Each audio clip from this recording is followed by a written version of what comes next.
All right, as you've been hearing, you're getting a whole lot of new scary details, including for the director of the FBI, on not only what we knew and we're seeing up to the event of the shooting and the attempted assassination on Donald Trump about 11 days ago, but the shooter himself. Chip Roy was there to take all of that in. He's not very happy now that he sort of figured it all out, because some of the things he was warning about indeed have come to pass. Congressman, very good to see you.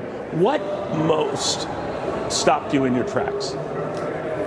Yeah, Neil, great to be on. I mean, first of all, I think the thing that is pretty astounding is we have this individual who shows up there 3 times ahead of the event and then flies a drone 200 yards away. And he does that the afternoon of the event. And the Federal Bureau of Investigation can't stop this shooter. Meanwhile, they put a 75-year-old woman in prison for 2 years because she was praying at an abortion clinic.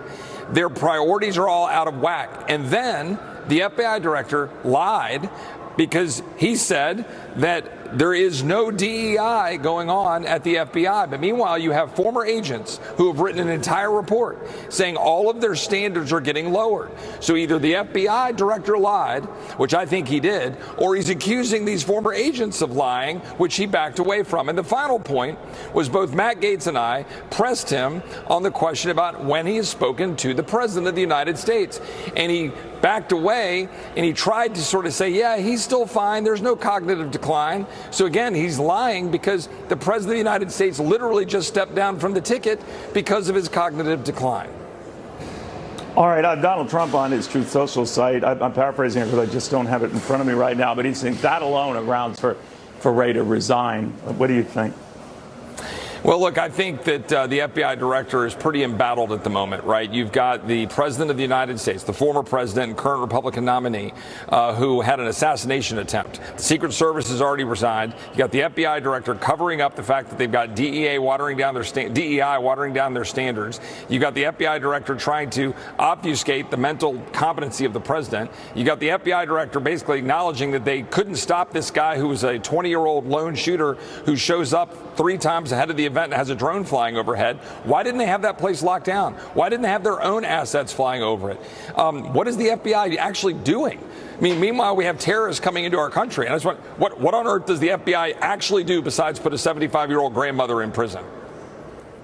I do have that full comment from Donald Trump on his site. He said, I watched the congressional hearing today as Christopher Wray was asked the question whether or not he noticed the cognitive degeneration in his many conversations with crooked Joe Biden. And despite the fact the special counsel Robert Hur said effectively that Joe Biden is incompetent and with little memory, etc., Wray said that it is not something I observed during my interactions with him, which were uneventful and unremarkable. Goes on to say that essentially doesn't buy this.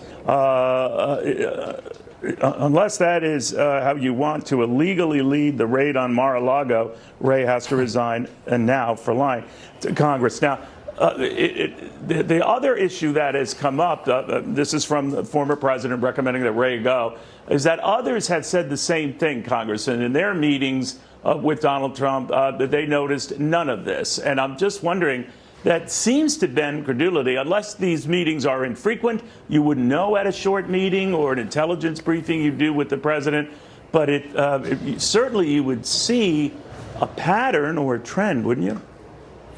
Well, I certainly think that if the average American can be viewing our president and see what is going on with his cognitive abilities, and that's been happening over time, and when you saw what we saw on June 27th in the debate, it is not possible, right? It is literally not possible that all of the people around the president, both his wife, Jill Biden, the White House physician, the vice president of the United States herself, Kamala Harris, Christopher Wray, all of the people who have to brief the president on these important matters, it is not possible that they are not aware of his cognitive decline, because anybody can see it. So what you have here is a concerning cover-up, a concerning obfuscation, maybe willful blindness here, right? And I think all of these people need to answer for this. That's what the American people saw today in Christopher Wray's testimony, and I think former President Trump is right to be frustrated about it.